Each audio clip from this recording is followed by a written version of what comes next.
إن الحمد لله نحمده ونستعينه ونستغفره ونؤمن به ونتوكل عليه ونعوذ بالله من شرور أنفسنا ومن سيئات أعمالنا من يهده الله فلا مضل له ومن يضلل فلا هادي له وأشهد أن لا إله إلا الله وحده لا شريك له وأشهد أن محمدا عبده ورسوله قال الله تعالى في القرآن المجيد بعد أعوذ بالله من الشيطان الرجيم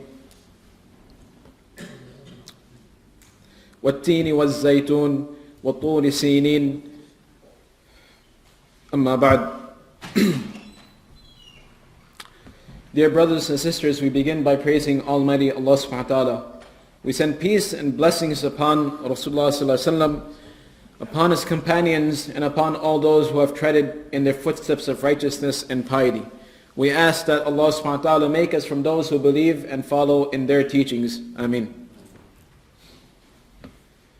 In today's khutbah, I'd like to start off by differentiating between two terminologies. Two terminologies many of us will use, and that's part of our daily vocabulary. One is the word empathy, and then the second is the word sympathy.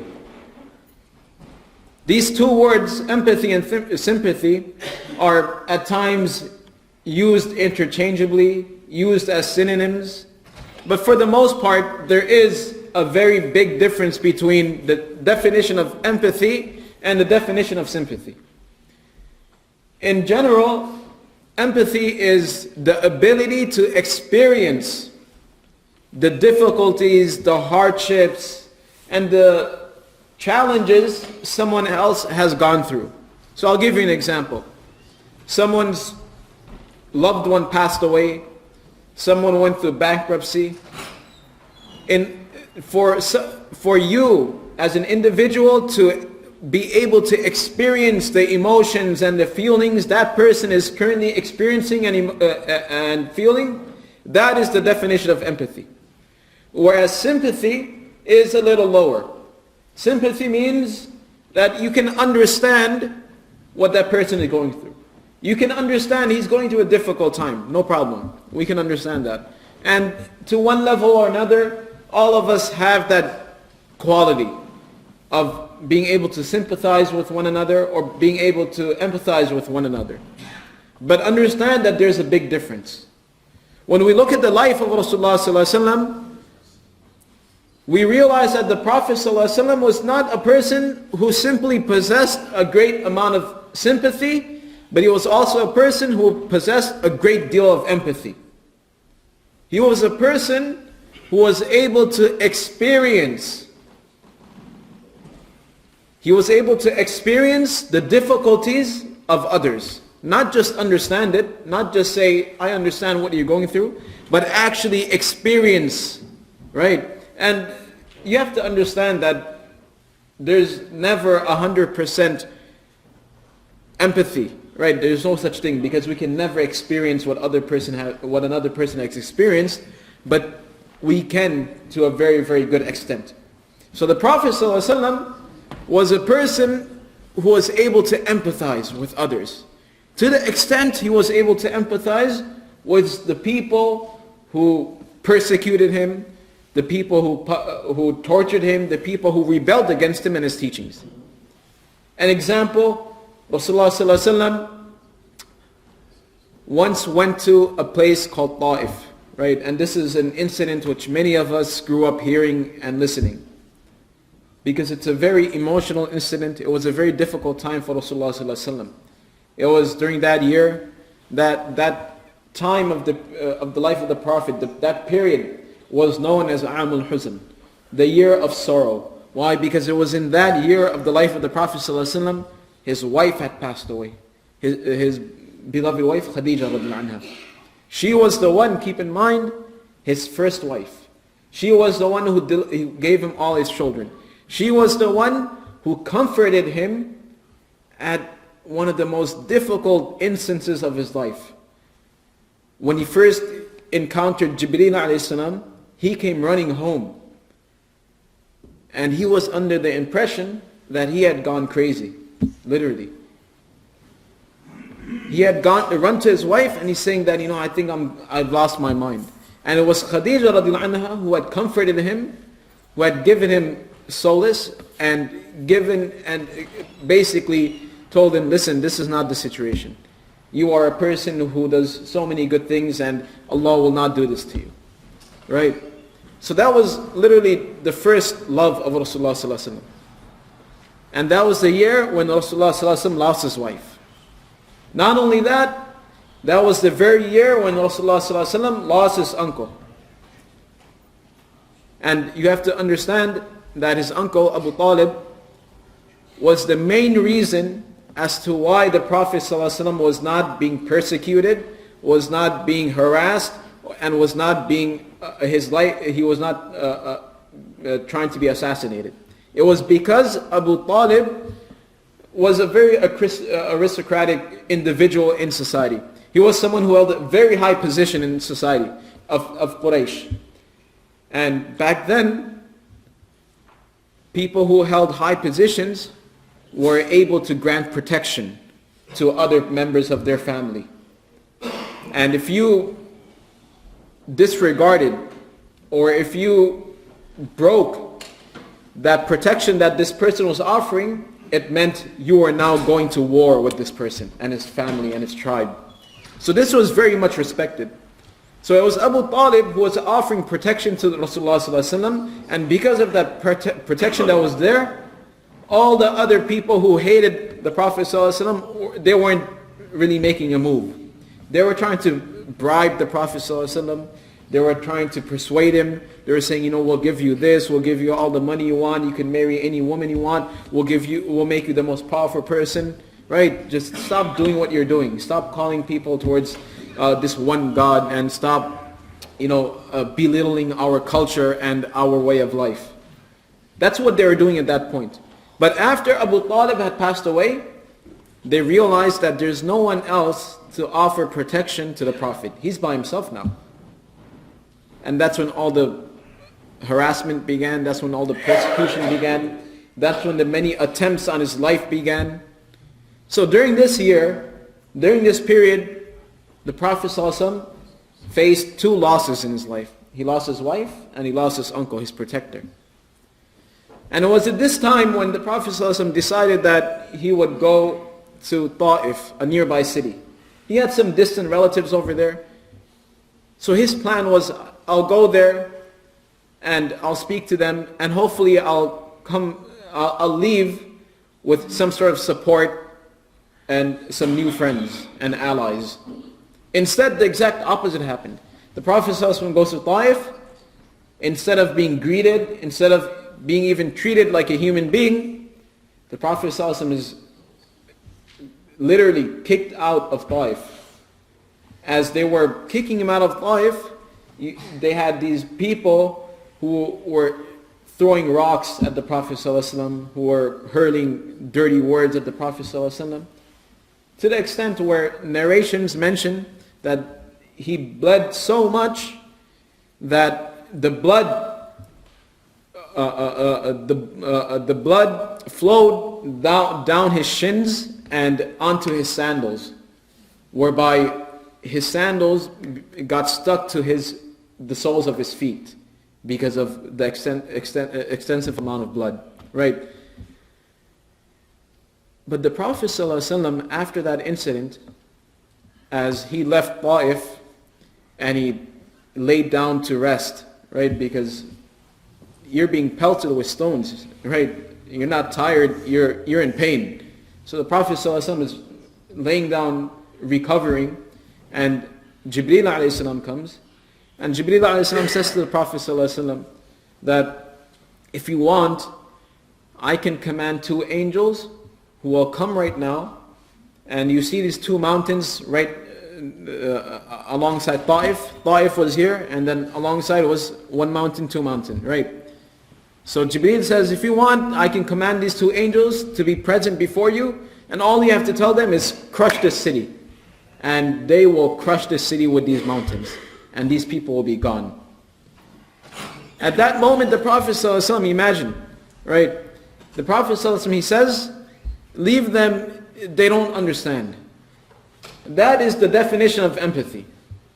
Where you are able to not only understand the difficulty that they go through, but you are able to experience the difficulties, the challenges that someone else is going through. That is the definition of empathy. And on that same note, the Prophet ﷺ, he could have had that done. He didn't do it. Why? Because he was an empathetic person.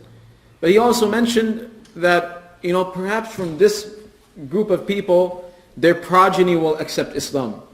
And that became the reality, whereby people from that society, from that community, from that tribe, that persecuted the Prophet ﷺ, their children became Muslims. So there's a big difference between empathy and sympathy. Sympathy, again, I'll illustrate, is simply to understand that a person is going through a difficult time. Right? You see a person who's handicapped and you say, okay, I understand he's going through a difficult time. A person who has empathy is able to experience the difficulty that person is going through. And this was, one of the outstanding features of the Prophet ﷺ. He was able to empathize. He was able to connect with people on a very, very different level. He was able to connect with people, he was able to treat them in a manner where they felt important. When you read books on business and customer service and how to excel business, they'll tell you two things. They'll tell you that you have to be able to empathize with people, meaning you have to put yourself in the shoes of your clients. And number two, you have to be able to, number one is you have to be able to relate to them. And the second thing is, let's speak about that first one. You're supposed to be able to relate what your client is going through if you want to excel in your business, right? This is just about business, right? It's not even about being human, just how we treat one another. And the second thing is, if you can make someone feel important, then you've got them, right? If you can make your children feel that they are important, if you can make your spouse feel that they are important, if you can make your co-workers or whoever else feel that they are important, you've won them over already, right? And when you study the life of the Prophet ﷺ, you see that he had these two qualities. He was a person who was able to understand and put himself in the shoes of other people and experience what they've gone through. And he was always able to make the other person feel important in the manner that they wanted to be made important. Right? In a hadith of Tirmidhi, it mentions that one Sahaba, he felt as though he was under the impression that he was the closest friend to the Prophet ﷺ. Right? Whereas he wasn't. He was so convinced that the Prophet gave him special treatment that he went and asked the Prophet. He said, am I the person that you like the most? And the Prophet had to be, honest with him. He said, not really. You're not the person I like the most. I have Abu Bakr who I love. I have Umar who I love. I have Uthman who I love, right? I have Ali who I love. So you're important, but not before these people. But he treated him in such a way that he really felt he was getting special attention. Right? So, with all that, what am I getting to? This past week, I've come across a number of incidents that I think we need to raise awareness and be a bit more attentive to. It started off with, I was listening to this interview of this author, right? This guy wrote 3 books, and he's writing his 4th book. His name is Tim Ferriss. His first book is called The 4-Hour Work Week. The second book is 4-Hour Body. And third book is 4-Hour Chef, right? But you look at him now, you think he's a very, very gifted individual, right? He's written so many books. He's a graduate of Princeton. He's a billionaire investor, right? You look at his life and you think, wow, this guy has it all made. He's perfect. And he was being interviewed. And they were asking him that, people look at your life now and they think you're perfect. Can you give us some background on your life? How did you grow up? So he says he was born premature, right? One of his kidneys didn't work. And he grew up in a family that wasn't so rich. He went to school and, he wasn't the best student. But he says, I kept on trying, whatnot, and then I figured different things out, and I made things work for me. But he says there was a time when he was studying in his graduate year of school in Princeton, where it got so difficult for him because he had to write a thesis and he had to do so many different things. He felt that there was no way out of the responsibilities and the burdens that he had. So he began contemplating suicide, right? He began contemplating suicide. And what he did was, it was very coincidental. He goes to the library of Princeton to borrow a book, and literally the title of the book is How to Kill Yourself. Right? He goes to borrow this book, and he asks the librarian that, is this book available? And she says, no, someone else has it, right? Someone else is trying to kill themselves, right? So what he does is, he orders the book from a different library. And by mistake, the library sends that book to his home and not his dorm, right? He dorms on campus, so the library made a mistake by sending it directly to his house.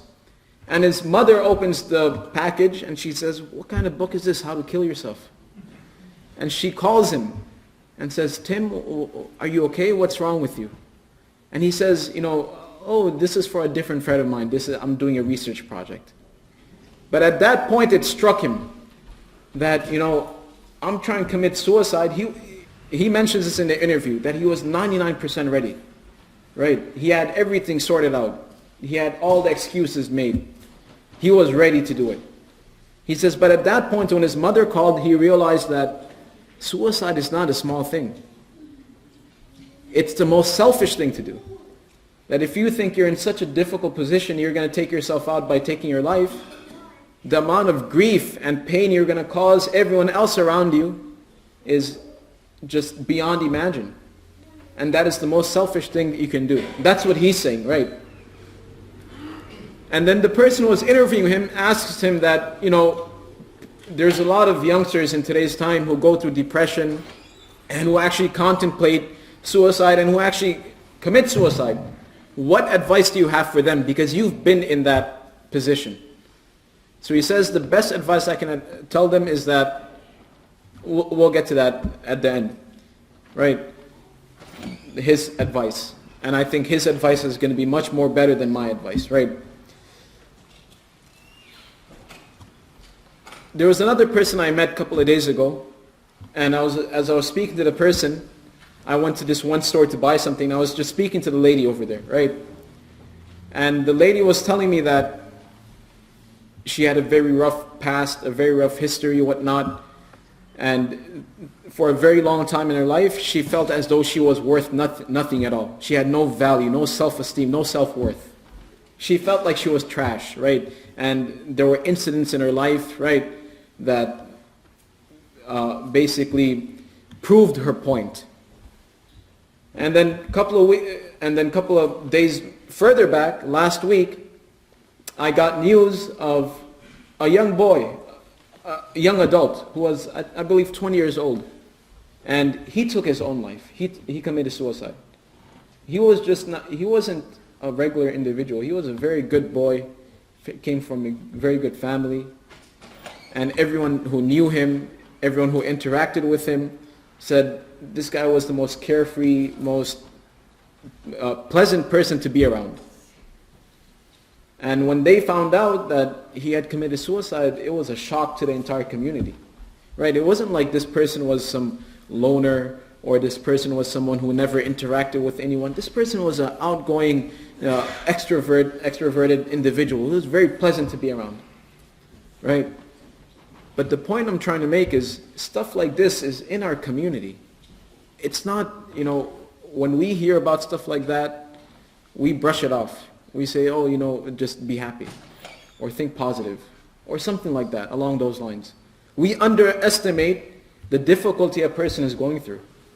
And that's where I'm relating all this back to, that being able to have the quality of empathy, as the Prophet ﷺ did that when a person comes to you and mentions that these are the difficulties in life that they're going through, that this is what's really burdening them, this is what's really making them question their faith, or this is what's really making them question their life, at that point, for us to not only understand and accept what this person is saying, but also step into their shoes and experience the difficulties that they're going through, is what the Prophet ﷺ was able to do. He was able to empathize. And because of that, he was able to drastically change people. And the point of all this is that you may have children who are going through difficult times. And we overlook it, we brush it away. We say, oh, just, man up or something like that. We went through more difficult times, right? We'll tell them stories that we had to walk 3 miles to get water, right? Or, yeah, that's true, no problem, right? But we overlook these kind of things. The challenges that we face today are very different from the challenges we faced 30, 40 years ago. The difficulties we had 30, 40 years ago may no longer exist today. But that doesn't mean there's no more difficulties. That doesn't mean there's no challenges. Now there's different sorts of challenges. This guy who was being interviewed, Tim Ferriss, he was a student in Princeton, a graduate student who felt that his responsibility of writing the thesis was just so overwhelming that he had to commit suicide. So the circumstances have changed, right? And in today's society, from what statistics show us, that the level of suicide in this country is increasing day by day. You have kids who get bullied in school, right? And if you are aware of your child being a bully, then you have to take that as a responsibility to stop them from doing that. Because bullying has led to a lot of suicide amongst children, right? And that's not a joke. So these are things that we need to speak about in our community and raise awareness that these are not just things that you can brush aside, that just grow up, stop being a crybaby or something like that. If you know a friend, if you know a family member who's experiencing these kind of things, then you have to be actively involved in assisting them and helping them out. Not commit suicide. Don't assist them in that. Assist them in making them feel better. Right? So what is the advice that this guy gives? So they ask him, you were in that position where you wanted to commit suicide. What's the best advice you can give to people who are contemplating that? So he says, the best advice that I can give is that understand that you are not alone. That there's other people to support you, there's other people who love you, and there's other people who care about you. Because according to him, what he says, being in that position, when you're so overwhelmed and overburdened, you feel like there's no one to help you, there's no one there to assist you, no one to hold your hand, nothing like that. And you feel completely alone, completely hopeless, completely helpless. And it's at that time that if someone reaches out to you, someone offers you help, someone offers their time to you, someone is nice to you, your entire world changes. And for him, it was his mother, just through coincidence, that she said, are you okay? Just bringing him back to his senses that there are actually people who care about him. And that's the advice that we should be taking, right? That if we come across any of this with our children, with someone we know, we shouldn't take it lightly. A couple of years back, I took a workshop on mental health. And in our society, mental health is not only overlooked, but it's a stigma. That if we know someone who has a mental disability, it's like, a complete stigma. It's like a shame to the family, as if that person brought it onto themselves. When we see a person who has some sort of physical disability, we feel bad for that person. We can understand the difficulty that person is going through. But research shows that people who have a mental handicap, they go through a much difficult time than people who go through a physical handicap. Why? Because you see in our society, alhamdulillah, in the place that we live in, there's assistance for physical disabilities.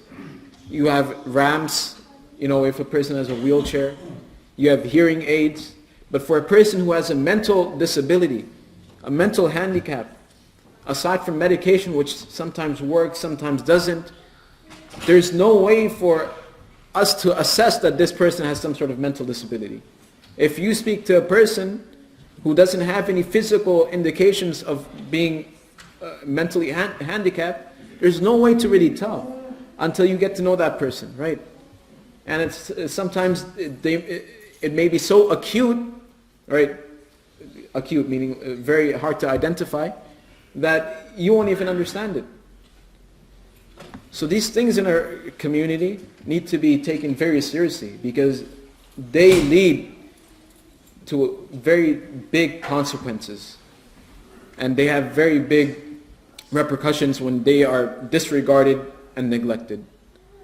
And it all goes back to adopting this quality of the Prophet ﷺ, of being able to empathize, that when someone comes to us saying that I'm going through a difficult time, or someone comes to us saying that, this is very difficult for me and I'm having a hard time, for us to really just sit down and try to understand what that person is going through, experience the difficulty that person is going through, and not just brush it aside by saying, whatever, I have my own problems in life, or whatever the case. So may Allah subhanahu wa ta'ala allow us to understand and value what has been said. May Allah subhanahu wa ta'ala allow us to adopt this quality of empathy which the Prophet ﷺ embodied. And may Allah subhanahu wa ta'ala protect our families and our friends. Ameen. بارك الله لنا ولكم في القرآن المجيد ونفعنا وإياكم بالآيات وذكر الحكيم استغفر الله لي ولكم ولسائر المسلمين فاستغفروا إنه هو الغفور الرحيم.